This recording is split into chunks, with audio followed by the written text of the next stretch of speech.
Now, we shall begin. You should answer the questions as you listen, because you will never hear the recording for the second time. Listen carefully and answer questions 1 to 4. Excuse me, I'm conducting a campus survey. Would you have time to answer a few questions? What's it all about?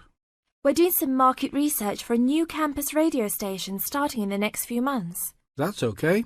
Sounds good. Great. I'll just work through this form with you. And if we could start with some personal background information? Sure. Right. If I could have your age, please. 26. Okay, good. And are you a student, teacher, or in another job? Well, I'm a tutor, but I'm also a postgraduate student, so I don't know what you might call me. What do you think? Okay, well, I'm more of a teacher, really. Fine. And would you mind if I asked about your salary, or I could leave it blank? No, that's okay. It's $20,000 a year. Thanks. Right. Now about your current listening habits. What would you say is your main reason for listening to radio? Well, I'm usually busy during the day at work, so I usually only listen to the radio at night. It helps me relax and unwind, even if I'm studying. Good. And how many hours a day on average do you listen to the radio? Well, not a lot really. I'd say just over an hour all told. Now you have some time to read questions 5 to 10.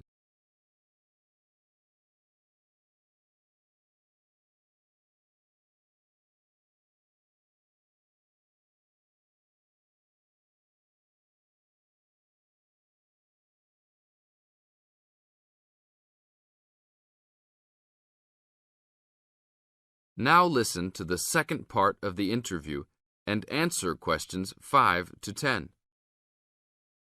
So, what are the 2 main times of the day that you listen to the radio? Well, for a little while around breakfast time, and then it tends to be later, after dinner, when I've finished any serious work I need to do. And what sort of radio programs do you like? I like the news, but I also like classical music. It helps me to relax. Fine. And turning to the new campus station, which type of programs would you prefer? I think the existing radio stations cater for my need for news. So I'd like to see programs about local information, providing a service to the campus community. And in the same vein, perhaps more for academic viewers, some lectures or relevant programs. I see. And if you had to give the new director some specific advice when they set up the station, what would you tell them? I think I'd advise them to be careful about the quality of the broadcasts. The sound system. There are a lot of radio stations and people can change their loyalty quickly if it doesn't meet their needs. I think they should do more of these kinds of interview too, talking with existing and potential customers. Oh, I'm pleased you think it's useful. Certainly, yeah. Good. Now, this station will not be fully funded by the university. So how often do you think it is tolerable to have adverts? I think, well, out of that list, I'd say every quarter of an hour. Of course, that's providing they don't last for 10 minutes each time. Oh, quite. And are you interested in attending any of the special promotions for the new station? Yes, I'd be happy to, as long as they're held on the campus or nearby. OK, I'll note that down. And finally, may we put you on our mailing list? Well, I'd prefer not, except for the information about the promotions you just mentioned. OK. Can I have your name and address? Of course. I have a card I can give you. Oh, great. And thanks a lot for your time, and we look forward to seeing you. Yeah, sure. Thanks. That is the end of part 1. You now have half a minute to check your answers.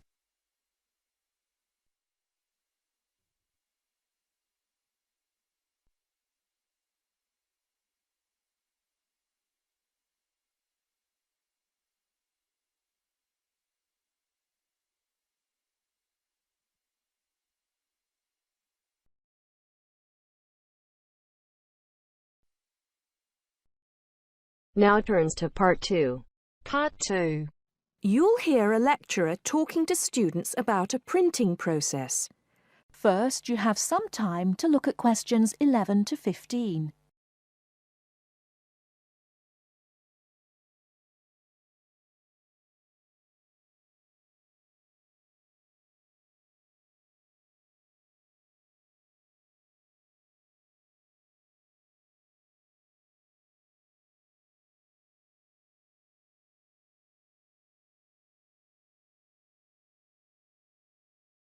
Now, listen carefully and answer questions 11 to 15.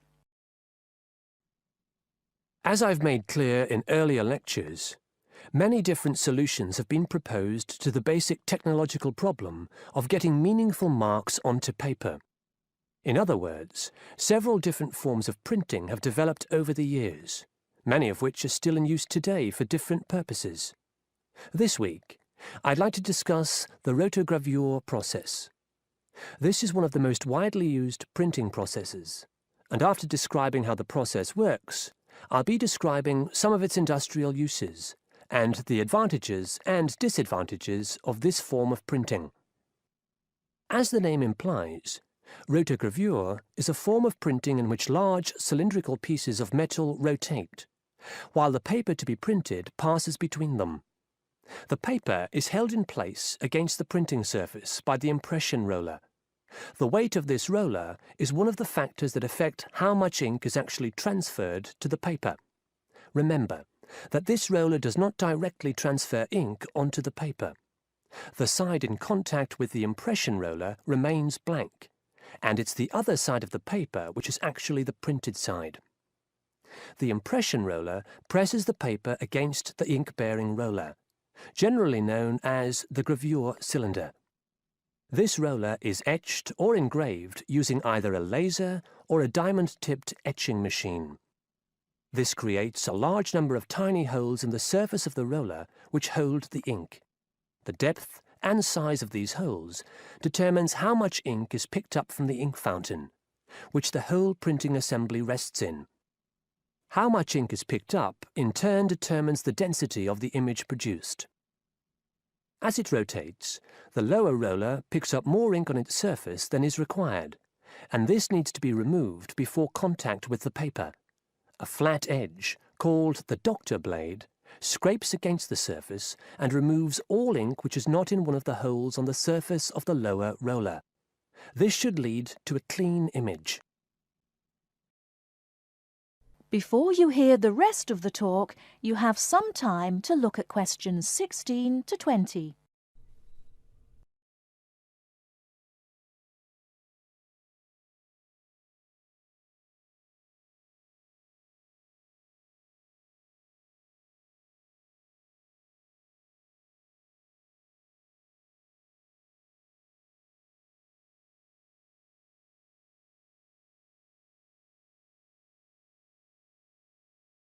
Now listen and answer questions 16 to 20.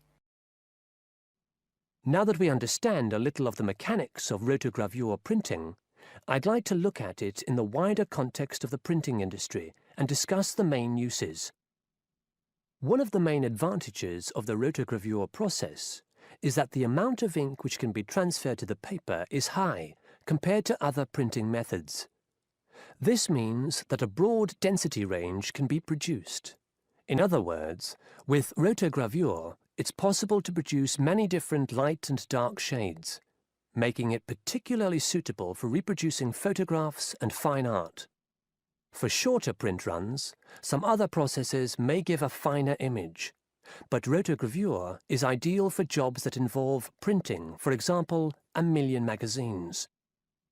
One common place where you'll see printed matter that has been produced by rotogravure is in the advertising material that is often inserted into Sunday newspapers. Of course, it's not just paper that can be printed by rotogravure. It's a very flexible process, since the rollers used can be made to any size required. Whether it's consumer packaging or large rolls of floor covering that need to be printed, rotogravure is a relatively cheap, quick method that is used in a variety of industries. This isn't to say that rotogravure is without its disadvantages. Probably the main drawback is the fact that, with large areas of colour, the dots are visible, even without using any kind of magnifying aid. Now, does anyone have any questions about the rotogravure process? That is the end of part 2. You now have half a minute to check your answers.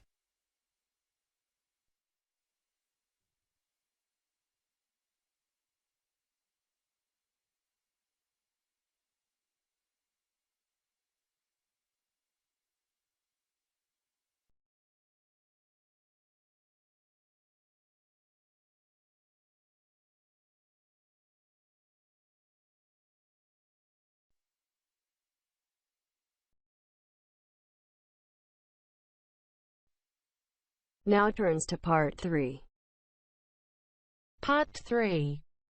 I have with me today Matthew East, a registered osteopath and a supporter of alternative techniques in healthcare. Matthew, can you tell us more about osteopathy? First, you have some time to look at questions 21 to 26.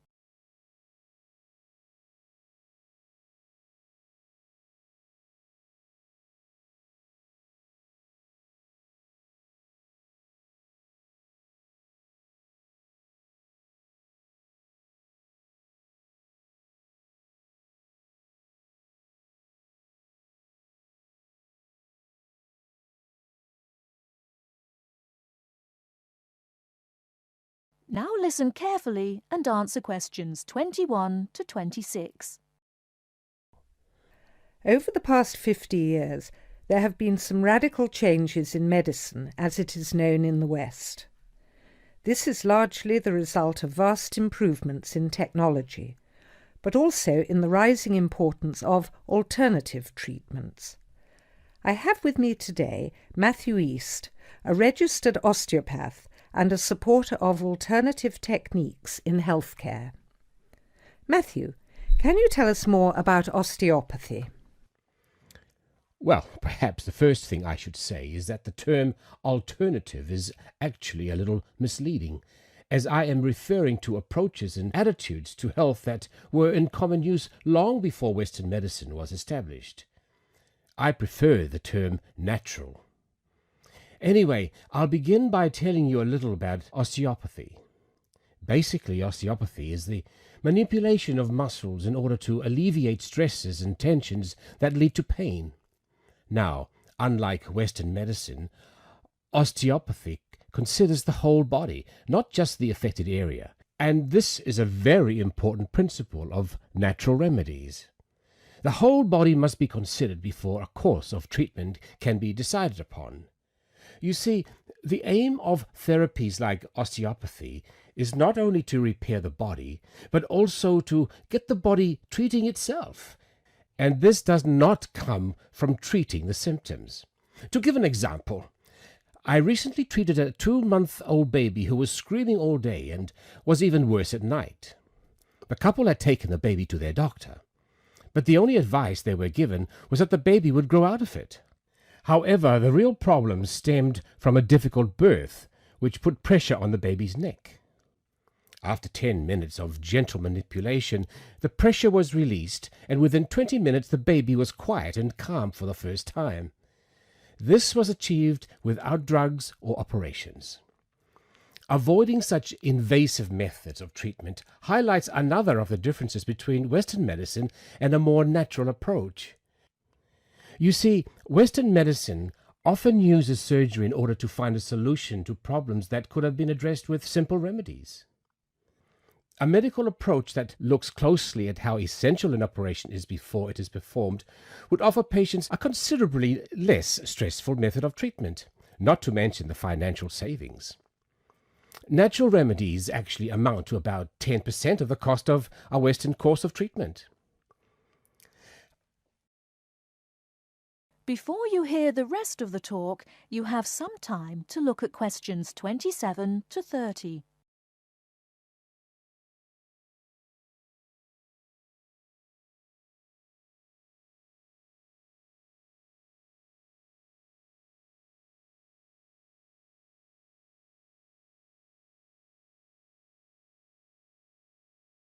Now listen and answer questions 27 to 30.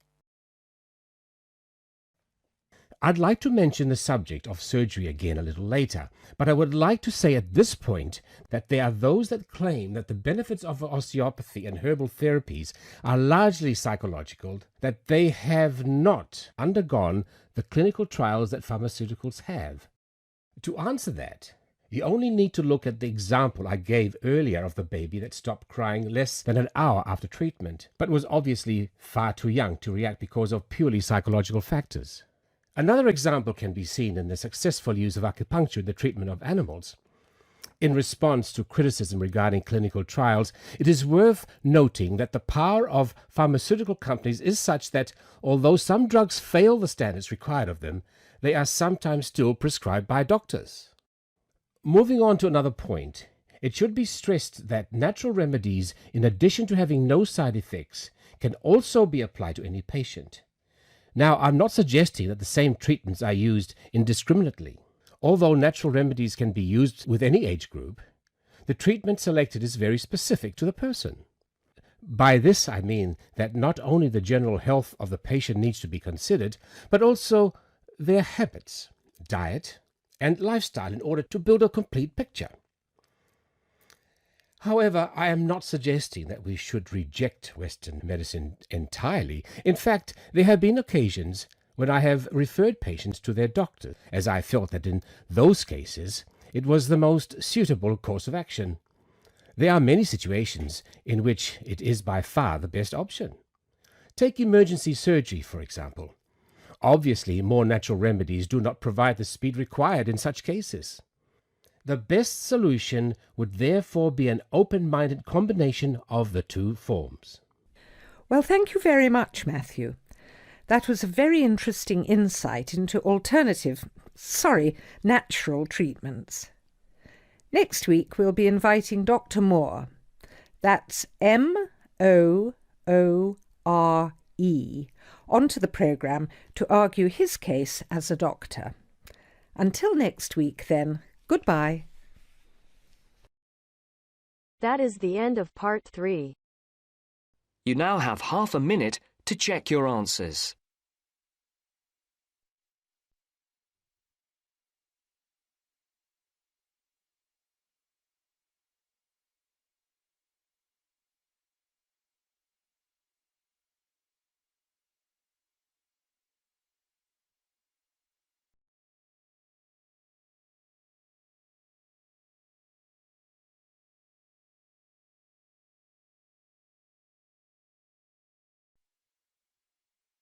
Now turns to part 4. Part 4. First, you have some time to look at questions 31 to 40.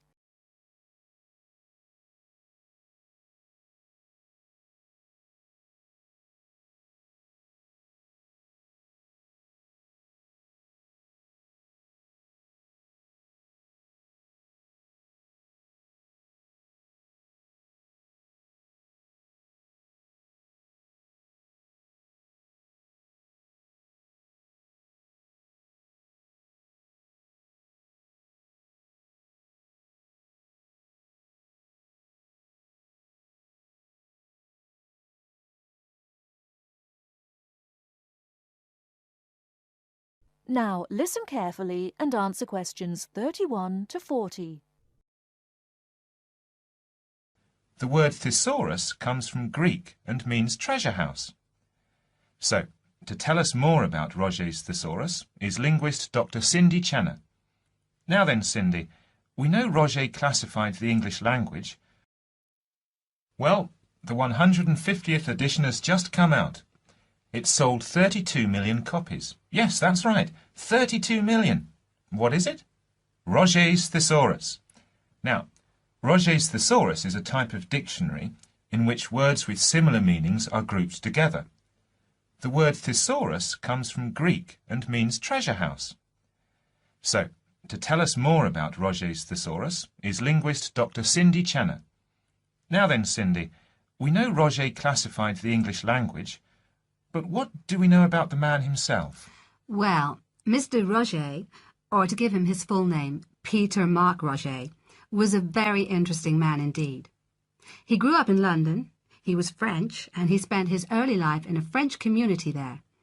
He later travelled all the way from London to Edinburgh to study medicine at the university there, and graduated when he was 19 years old, and he later went on to become a founder of Manchester Medical School. So his life focused around his career as a doctor? Well, actually, no. Roger had a very wide range of interests indeed. In fact, he was a writer and wrote about many topics such as bees, the kaleidoscope, and even perception and feeling in animals. And he was an inventor too. In fact, in 1814, he invented an early version of the slide rule. The slide rule? Yes, the device that can calculate numbers. Then 10 years later, he developed a prototype for the cine camera, and he also got involved in a range of different projects. For example, he became head of a commission investigating London's water supply, and he developed a method of water filtration through sand. And he was involved in the area of education. He was one of the founders of London University. And do you play chess by any chance, Mark? Yes, I do. Well, Roger invented the travelling chess set. So next time you're playing a game of chess on a train, you have Mr. Roger to thank. So, how did he actually find the time to classify the English language? Well, he only turned his full attention to the Thesaurs when he retired, and that was when he was in his 70s. So what inspired him to write the Thesaurus? Well, Roger believed that he should bring as much happiness and knowledge to the greatest number of people. So, during his career as a doctor, he gave free treatment to patients who couldn't afford to pay. We also know that he set up a clinic to help poor people to recover from operations and serious illnesses. Basically, he wrote the Thesaurus to help people learn. He aimed to help those who needed practice in writing. He believed that writing skills would help people become more independent and lead happier lives. How popular is the Thesaurus today? Well, it was first published in 1852 and it has never been out of print since. In fact, the book has become more popular with each edition that comes out. The invention of the crossword puzzle in 1913 certainly helped to increase the sales figures, though. I think the main reason why it is so popular is that it's thematic. So you can come across words that you've never even thought of when you began looking for the word in the first place. Thanks, Cindy. Now join us again after this short break, when I'll be talking to Derek Spode, chairperson of East Anglian News. That is the end of part 4. You now have half a minute to check your answers.